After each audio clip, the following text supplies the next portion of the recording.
It started with an essay, just a standard assignment for my senior literature class. Write about a moment of transformation in your life. I'd given the prompt 100 times before, expecting the usual mix of cliché childhood epiphanies or overwrought tales of heartbreak. But then, I came across his essay, Daniel. The name scrawled at the top was ordinary enough, but what followed was anything but. His words dripped with vivid metaphors and unsettling intimacy, like he was peeling back his soul, exposing it piece by piece. It wasn't the subject matter that startled me, it was how pointed it felt. Lines like, "A guiding hand, soft yet firm, drawing me from shadow into light," or "Her gaze lingers like a flame that cannot be doused," lingered in my mind long after I set the essay down. I reread it that night at home, long after my husband, Greg, had fallen asleep. I tried to tell myself I was overthinking it. Daniel was a talented writer. Surely I wasn't the only one he saw as an inspiration, and yet, the way his words seemed to echo with something unspoken, it stayed with me. The next day,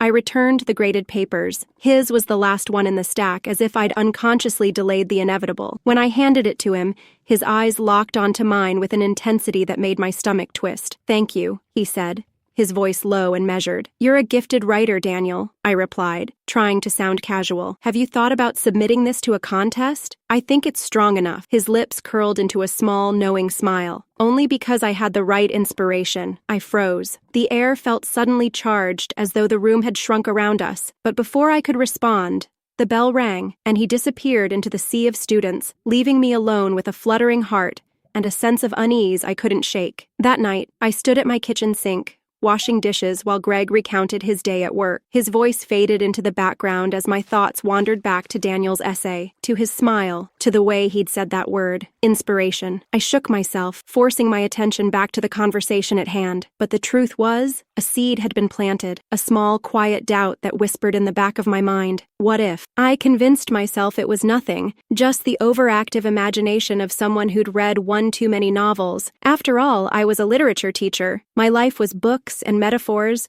and maybe I was projecting that onto a talented student. But the thought lingered, gnawing at the edges of my resolve. The next week, Daniel stayed behind after class. His essays were consistently excellent, and he'd recently expressed interest in applying to a prestigious writing program. I wasn't surprised when he asked for extra help refining his portfolio. We sat side by side at a small table in my classroom. The fluorescent lights overhead hummed faintly, and the late afternoon sun cast long shadows across the room. He had a stack of papers spread in front of him, but his attention wasn't on them. Instead, he was watching me, his chin resting on his hand. "Have you ever been someone's muse?" he asked suddenly, his voice soft but deliberate. The question caught me off guard. I laughed nervously, shaking my head. "I think that's more of a romanticized idea than anything real. Writers draw inspiration from a lot of places. But don't you think," he continued, his tone unwavering, "that sometimes inspiration comes from a person, someone who makes you feel alive in a way you didn't before?" I opened my mouth to respond, but the words caught in my throat. There was a weight to his gaze that made it hard to look away. His eyes, dark and intense, seemed to search for something in me, something I wasn't sure I wanted him to find. "Daniel," I said finally, my voice firm but not unkind, "you're a talented writer because of your own experiences and imagination. You don't need a muse to create something meaningful." He smiled, but it didn't quite reach his eyes. "Maybe, or maybe you're just too modest to see it." I cleared my throat, suddenly hyper-aware of how close we were sitting. "Let's focus on your portfolio. Have you thought about including the piece you wrote for the transformation essay? I think it's one of your strongest." He leaned back in his chair, stretching his arms behind his head in a way that felt almost deliberately casual. "I've thought about it, but some of the metaphors might be too personal." My heart thudded in my chest. I forced myself to keep my expression neutral, to maintain the thin veneer of professionalism that seemed more fragile by the second. "Personal writing is often the most impactful, but ultimately, it's your decision." He studied me for a moment, then nodded. "I'll think about it. Thanks, Mrs. Greene." The way he said my name sent a shiver down my spine, though I quickly pushed the feeling aside. As he gathered his things and left the room, I told myself it was just a phase, an infatuation that would pass, like so many other fleeting crushes students have on their teachers, but deep down, I wasn't sure if I believed that. And worse, I wasn't sure if I wanted it to be true. The school play was one of those yearly traditions where the entire faculty pretended to care. The students had worked hard, of course,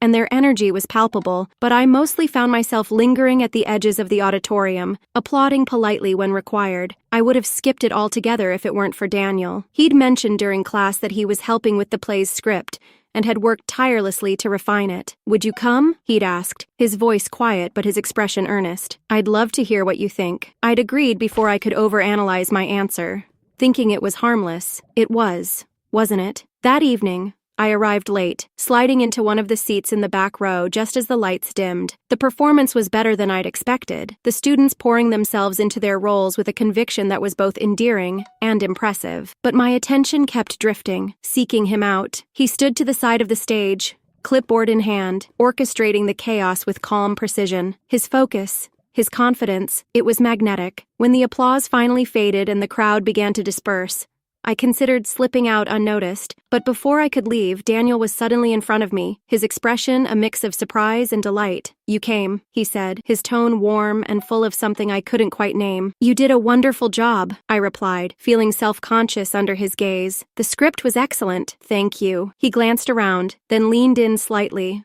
lowering his voice. "I was hoping we could talk about my portfolio sometime. I've been working on a few new pieces, but I'm not sure if they're strong enough." "Of course," I said, nodding. "We can meet during office hours." He hesitated, his eyes searching mine. "It's kind of loud during the day. Would you mind meeting in the library? After hours?" The logical part of me wanted to say no, to offer some excuse about policies or my schedule, but instead, I heard myself say, "All right, tomorrow? After school?" His smile was radiant. "Thank you, Mrs. Greene. I'll see you then." I felt his presence linger even after he walked away, as though he'd left some invisible mark on the air around me. I stayed seated for a moment longer, my heart pounding in a way that felt both thrilling and dangerous. The next evening, the library was quiet and dimly lit, the faint hum of fluorescent lights the only sound. Daniel was waiting for me at a table near the back, his notebook open and a stack of books beside him. He stood as I approached, pulling out a chair for me before sitting down across from me. "Thanks for taking the time," he said, his tone soft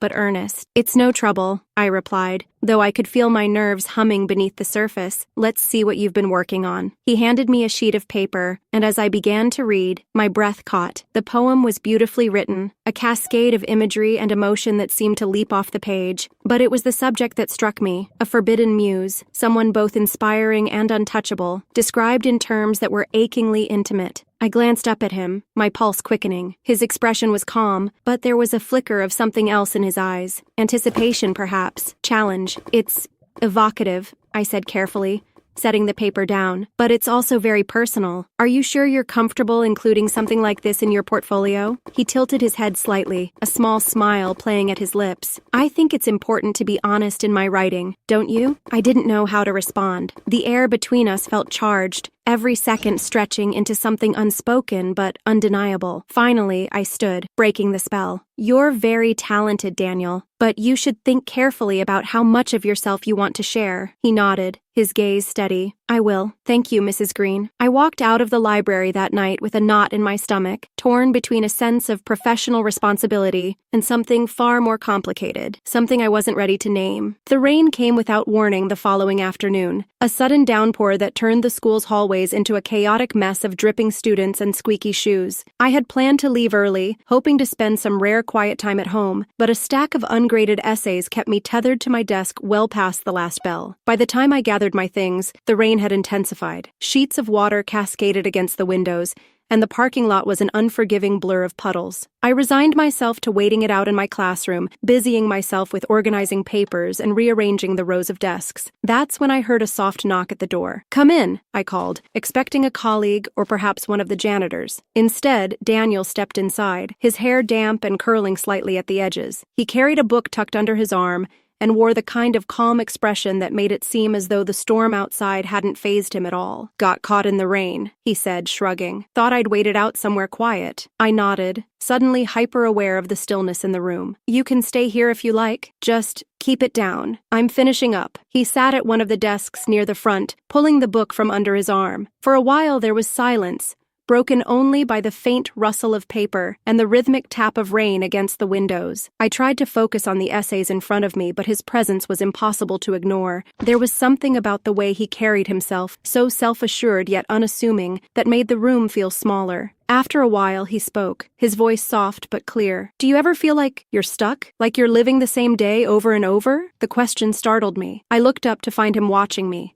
his book forgotten on the desk. "I think everyone feels like that sometimes," I replied carefully. "Why do you ask?" He hesitated, then gave a small shrug. "I don't know. I see people around me. Teachers, friends' parents, and it's like they've given up, settled for a life that doesn't make them happy. I guess I'm afraid of ending up like that." His words hit closer to home than I cared to admit. I'd built a life that was steady, predictable, safe, but there were moments, like now, when I couldn't help but feel the weight of it all pressing down on me, suffocating in its constancy. "It's not always as simple as it looks," I said, my voice softer now. "Sometimes we make choices because they feel right at the time, and by the time we realize they might not have been, it's too late to change." He nodded, his gaze never leaving mine. "But what if it's not too late?" I didn't know how to answer. The vulnerability in his expression was disarming, and for a brief, reckless moment, I felt an almost overwhelming urge to tell him everything about my doubts, my regrets, the quiet dissatisfaction that had been gnawing at me for years. But I stopped myself, reminding myself of the line that should never be crossed. "I think," I said finally, "that you're asking the right questions, and that's a good place to start." He smiled, and the warmth of it made my chest tighten. He stood then, walking over to my desk and placing the book he'd been holding down in front of me. "I thought you might like this," he said, his hand brushing mine ever so slightly. The touch was brief, but it sent a jolt through me,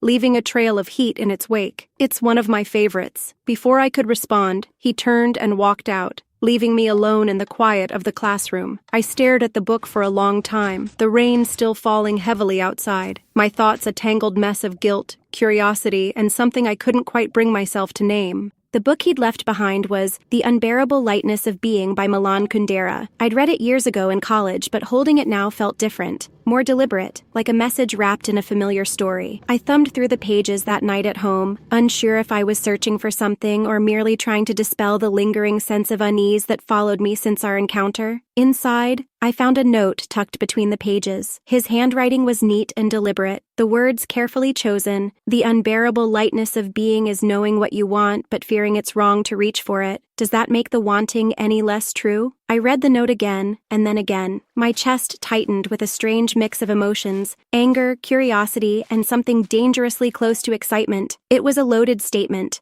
one that could mean 100 things or just one. Either way, it wasn't appropriate. I knew that. But instead of discarding the note or confronting him, I slipped it back into the book and placed it in the drawer of my bedside table. The following week, the notes began to appear more frequently. They were always tucked inside books, sometimes from the shelves in my classroom, other times ones I'd borrowed from the faculty lounge. They were cryptic, laced with metaphor and suggestion, but there was no mistaking their intent. Desire is like fire, destructive, but only when left unchecked. Some boundaries exist to protect us, others exist to see if we're brave enough to cross them. What's more dangerous, the act itself or the silence that follows it? Each note left me on edge, torn between the urge to address them outright and the inexplicable thrill they sparked in me. I told myself it was harmless, that they were just words, just paper. But they weren't just words. They were a mirror, reflecting feelings I wasn't ready to admit I had. One afternoon, while sorting through a stack of books in my classroom, I found another note. This one was different. Instead of a carefully worded riddle, it was just one sentence. "You make me want to write forever." I sank into my chair, holding the note in trembling hands. For a long moment, I just stared at it, the weight of the words pressing down on me. I felt exposed, as if he could see the cracks in the walls I'd spent years building around myself. And yet, I didn't feel angry. I didn't feel repulsed. I felt alive. The thought terrified me. I slid the note into the same drawer where I'd kept the others, then slammed it shut before I could change my mind. That evening, as I sat across from Greg at the dinner table, his voice barely registering over the clatter of silverware, I felt the full weight of my double life beginning to take shape. There was still time to stop it, to draw a firm line and put this all behind me. But even as I told myself that, I knew the truth. I didn't want to stop it. The following Monday, The school felt alive with the usual energy of students bustling through the hallways. I walked into my classroom early, determined to stay ahead of the day. I hadn't spoken to Daniel directly since the rainy afternoon he left me the book, and I told myself that keeping my distance was the best way to re-establish boundaries. But life, as it often does, had other plans. Halfway through the morning, the principal made a surprise announcement. A new initiative required all teachers to reorganize their classrooms and prepare supplemental materials for a student-parent open house next month. By mid-afternoon, I was surrounded by an overwhelming mess of boxes, stacks of papers, and posters I hadn't touched in years. I was so lost in the chaos that I didn't hear the soft knock at the door until it repeated, louder this time. I looked up to see Daniel standing in the doorway, his bag slung over one shoulder and a curious expression on his face. "Need some help?" he asked, gesturing to the mess. I hesitated, caught between the practical need for assistance and the warning bells going off in my head. But before I could decline, he stepped inside, setting his bag on a desk. "I've got some time before practice," he added casually, as though this was perfectly normal. "All right," I said finally, trying to sound indifferent. "If you're sure," he grinned, rolling up his sleeves. "Where do we start?" We worked in silence at first, the only sounds the shuffling of papers and the occasional scrape of a desk being pushed back into place. I tried to focus on the task at hand, but his presence was impossible to ignore. He moved with an easy confidence, his proximity a constant reminder of the tension that had been building between us. At one point, we reached for the same stack of books, and our hands brushed. I pulled mine back instinctively, but the brief contact sent a jolt through me like a spark jumping from one wire to another. He glanced at me, his expression unreadable, but I could feel the question lingering in the air between us. "Why do you keep everything so organized?" he asked after a while, breaking the silence. "I mean, even the way you stack your books, it's so deliberate." "I guess I like order," I said, shrugging. "It helps me feel in control." "Control is overrated," he said with a small laugh. "Sometimes chaos can be freeing." The way he said the word freeing made my heart race. I looked away, pretending to busy myself with a stack of handouts, but I could feel his eyes on me, warm and unrelenting. "Mrs. Greene," he said softly, and I turned to find him standing closer than I'd realized. He was holding a poster I hadn't seen in years, one I'd made during my first year of teaching. It was faded and fraying at the edges, but the quote printed on it was still legible. "We read to know we are not alone." C.S. Lewis. "You kept this," he said, his voice full of quiet wonder. I nodded, swallowing hard. "It's one of my favorites." He held my gaze, the weight of the moment settling between us like a heavy, shared secret. And then, slowly, he placed the poster on the desk beside me, his hand brushing mine once more. "I think that's why I write," he murmured. "To connect, to feel less alone." For a second, I forgot how to breathe. The air around us seemed to hum with unspoken words, every inch of space between us charged with something neither of us dared to name. I wanted to tell him to leave, to put an end to whatever this was before it spiraled further out of control, but the words wouldn't come. Instead, I stepped back, breaking the moment. "We should finish up," I said, my voice barely steady. "It's getting late." He nodded, but the look in his eyes lingered, and for the rest of the afternoon, I felt its weight like a shadow following me. By the time he left, the classroom was spotless, but I was more tangled than ever. I didn't plan to go to the recital. I told myself I had too much work to catch up on, that I'd use the evening to grade essays and prepare for the open house. But as the day stretched on, my resolve weakened. By the time I got home, I found myself pacing the living room, staring at the clock and making excuses in my head. Greg wasn't home. Another late meeting at work, so I had no one to question me when I grabbed my coat and headed back out. The auditorium was a short drive from our house, and as I parked in the dimly lit lot, I told myself I was there purely out of professional obligation. It was important to support my students after all. The recital was intimate, held in a small room lined with bookshelves and dim lamps that cast a warm glow over the audience. I spotted Daniel immediately. He was standing near the front, talking to a few other students, his hands gesturing animatedly as he spoke. He looked different outside the context of the classroom, more confident, more alive. I slipped into a seat near the back, hoping to go unnoticed. The room filled quickly, the low hum of chatter punctuated by occasional laughter. When the lights dimmed and the performances began, I forced myself to focus, taking in the poetry, the music, the heartfelt monologues. But when Daniel stepped onto the small stage, everything else faded away. He began with a poem, his voice steady and deliberate as he read. The words were beautiful, of course, achingly raw and vivid, but it wasn't just the language that held me captive. It was the way he delivered them, his gaze scanning the room before landing on me, holding there for just a moment too long. "She is the light in the quiet," he read, his voice soft but resonant, "the calm before the storm. She is forbidden, unattainable, yet she lingers in the corners of my thoughts, in the spaces where I cannot touch her." I felt my breath catch. The words were deliberate, pointed. They weren't just poetry, they were a message, one I couldn't pretend not to understand. When he finished,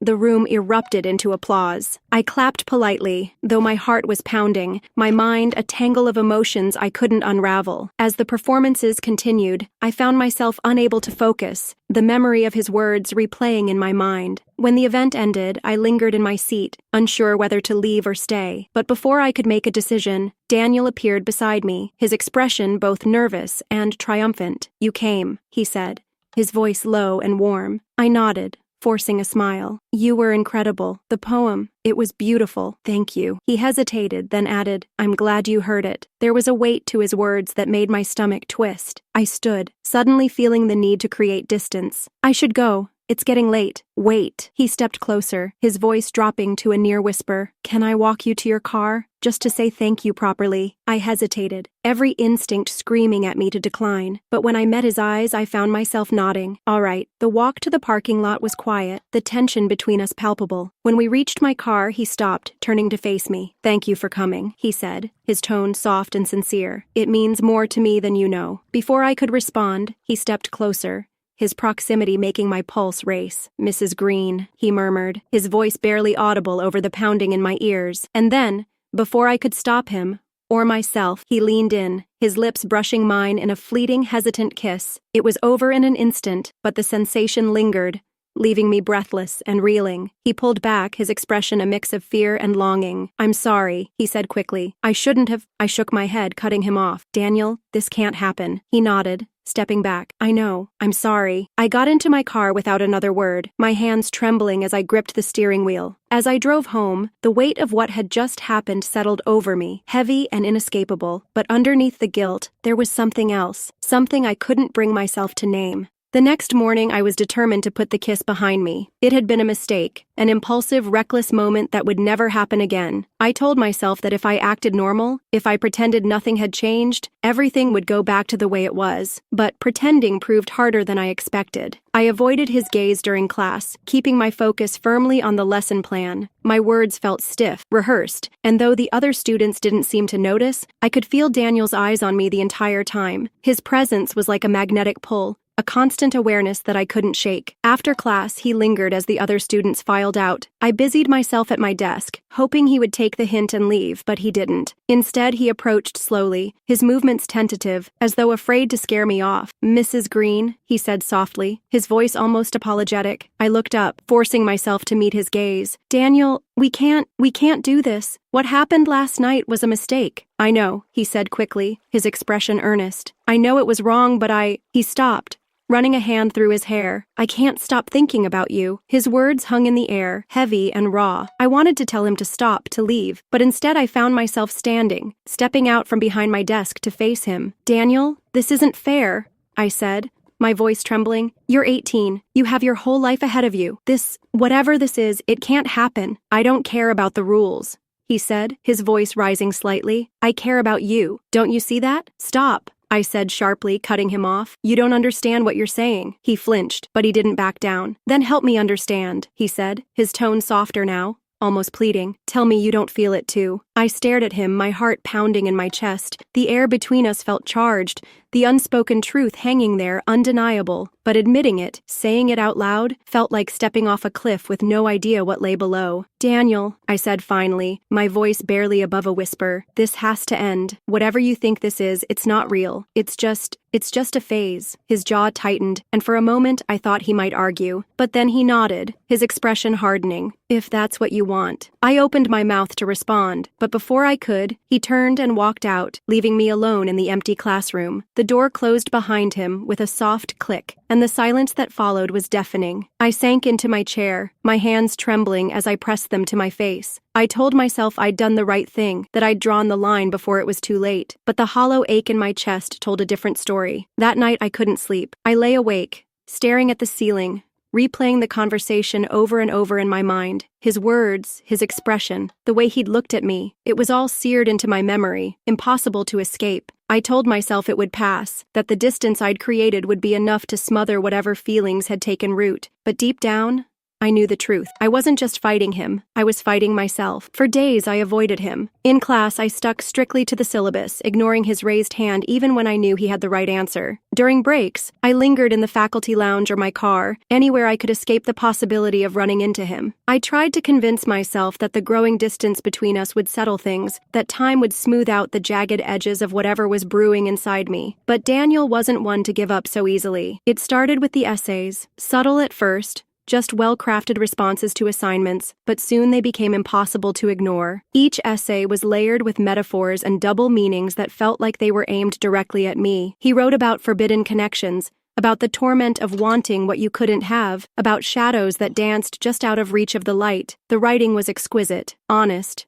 vulnerable, brimming with emotion, and every word felt like a hand pulling me closer, no matter how desperately I tried to resist. One afternoon, as I sat at my desk grading, I came across his latest submission. The prompt had been straightforward: describe a moment of clarity. But his response was anything but simple. The moment of clarity isn't always bright, he wrote. Sometimes it's dark, quiet, a whisper rather than a shout. It's the moment you realize that denying what you feel doesn't erase it, that running away from the truth doesn't make it any less real. And maybe the clarity doesn't bring peace, but chaos. Because once you see what's inside yourself, you can't unsee it. I stared at the page, my hands trembling. I should have marked it with a grade and moved on, but I couldn't. His words wrapped around me, squeezing until I could barely breathe. It felt like he was talking directly to me, as if he'd found a way to peel back my defenses and lay everything bare. I placed the essay aside, unable to read any further. That evening, I sat on the couch with Greg, the TV droning in the background while he scrolled through his phone. I wanted to tell him what was happening, to unburden myself of the weight I was carrying, but the words wouldn't come. How could I explain something I didn't even understand myself? The next day, Daniel confronted me after class. I had dismissed the students and was erasing the whiteboard when I heard the soft click of the door closing. I turned to find him standing there, his expression resolute. I can't do this anymore, he said, his voice steady but tinged with frustration. You're ignoring me, but I know you feel it too. I gripped the eraser tightly, my pulse pounding in my ears. Daniel,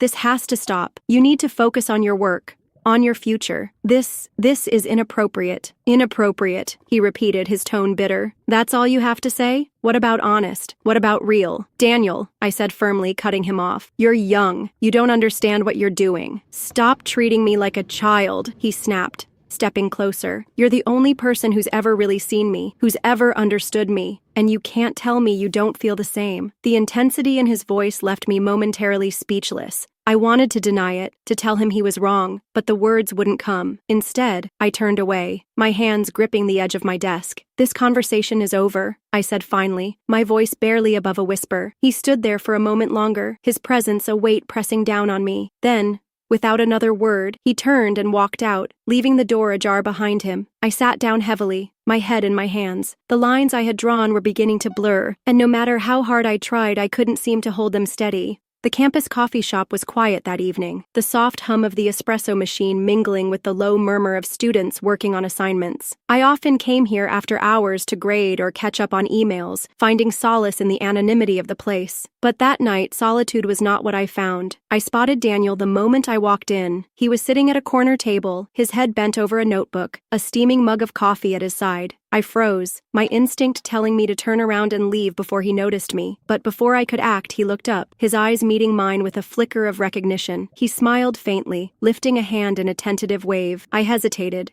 torn between retreat and acknowledgement, but the weight of his gaze held me in place. Against my better judgment, I approached his table. Mrs. Greene, he said, his voice warm and tinged with surprise. Didn't expect to see you here. I come here sometimes to work, I said. My tone clipped. It's quiet, he nodded, gesturing to the chair across from him. Join me? I hesitated, every part of me screaming that this was a bad idea, but the way he looked at me, earnest, hopeful, vulnerable, made it impossible to refuse. I sat down, placing my bag on the floor and folding my hands in my lap. We didn't speak for a while. The silence between us was heavy, but not uncomfortable, like the moments between thunderclaps during a storm. He scribbled something in his notebook, and I pretended to busy myself with an email, though I couldn't focus on the words in front of me. Finally, he closed the notebook, leaning back in his chair. "I've been working on something," he said, sliding the notebook across the table toward me. I stared at it, the weight of his expectation palpable. Reluctantly, I opened it to the page he'd marked. The poem was raw and unpolished, but the emotions it conveyed were unmistakable. It was about longing, about distance and barriers, about the ache of wanting something you couldn't have. "It's good," I said softly, my voice betraying the turmoil I felt. "But you need to be careful. Writing like this, it's personal, vulnerable. That's the point," he said, his tone firm but gentle. "Isn't writing supposed to be honest? Honest doesn't mean reckless,"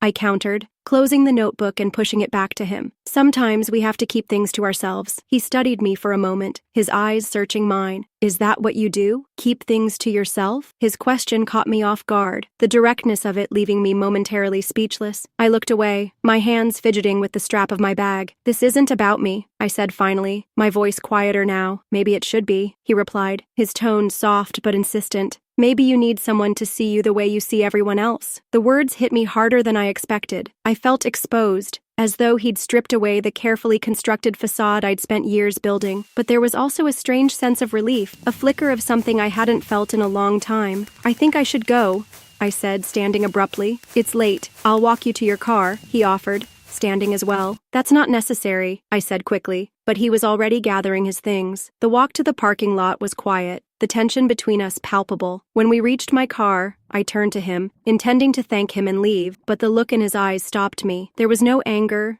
no frustration, just a quiet, unwavering intensity. "I'm not trying to make things harder for you," he said softly. I don't want you to feel alone." The vulnerability in his voice unraveled something inside me. Without thinking, without considering the consequences, I stepped closer, my resolve slipping away like water through my fingers. Before I could stop myself, I kissed him. It was brief, hesitant, and full of contradictions, but in that moment, it felt like the only thing that made sense. When I pulled back, his eyes were wide with surprise, but he didn't say anything. I turned away quickly, fumbling for my keys and slipping into the driver's seat. My hands shook as I started the car, the weight of what had just happened pressing down on me like a physical force. As I drove away, the taste of him lingered on my lips, a reminder of the line I had just crossed, and for the first time I realized there might be no going back. The next day, I could feel the weight of my actions hanging over me like a dark cloud. I tried to bury myself in work, but nothing could distract me from the memory of that kiss. It replayed in my mind on an endless loop, the way his lips felt against mine, the rush of warmth that spread through me, the way I'd crossed a line I'd sworn I never would. By the time the faculty meeting rolled around that afternoon, I was a bundle of nerves. I sat near the back of the room, my hands folded tightly in my lap, avoiding eye contact with anyone. The principal was addressing some minor administrative issues when he casually mentioned something that made my stomach drop. "We've had some reports of unusual dynamics in a few classrooms," he said, glancing around the room. "Just a reminder to all of you to maintain clear boundaries with students. Even something innocent can be misinterpreted." The words felt like a slap, even though no one was looking at me. My heart pounded, and I could feel heat rising to my cheeks. I told myself it was a general reminder, nothing more. But the timing was too coincidental, and the implication was clear. When the meeting ended, I hurried back to my classroom,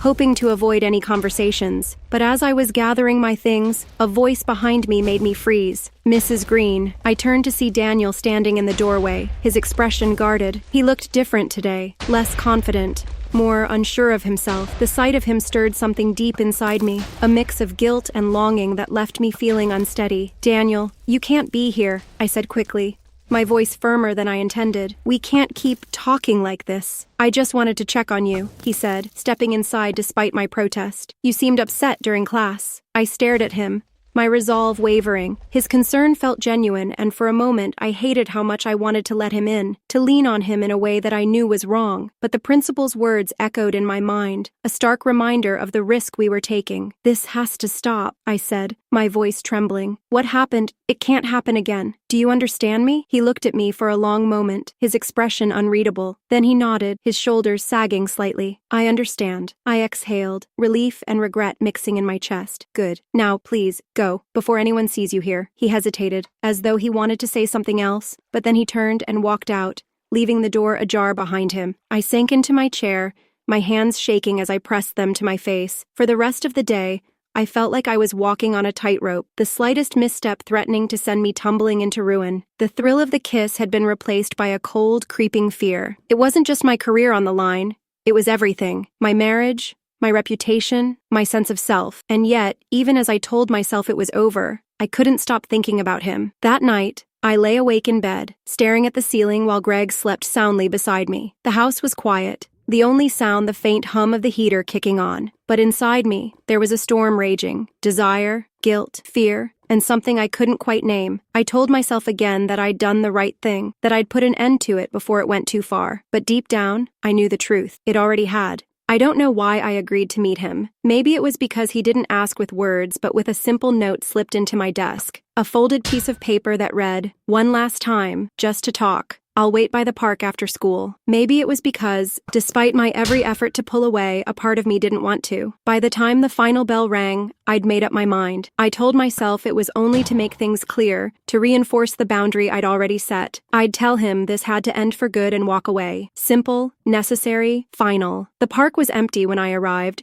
save for Daniel, who was sitting on a bench under the shade of a sprawling oak tree. The late afternoon sunlight filtered through the branches, casting dappled shadows across the ground. He looked up as I approached, a flicker of surprise and something else, relief maybe, crossing his face. "You came," he said softly, standing as I drew near. "This is the last time," I said quickly, my voice firmer than I felt. "We need to stop this, Daniel, for good." "I know," he said, his hands tucked into his pockets, "but I needed to see you. Just once more." I stayed standing, keeping a deliberate distance between us. "Why? What's left to say?" He looked at me then, his gaze steady and unflinching. "Because I wanted you to know. I'm not sorry." The words caught me off guard, leaving me momentarily speechless. He took a step closer, closing the distance between us just enough to make my heart race. "I know this is wrong," he continued, his voice low and earnest. "I know it can't happen, but I don't regret any of it. Not the notes, not the kiss, not how I feel about you." "Daniel," I began, but my voice faltered. There was something raw and vulnerable in his expression that made it impossible to dismiss him entirely. "I'm not asking for anything," he said quickly, as though sensing my hesitation. "I know this isn't fair to you. I know I can't change how things are.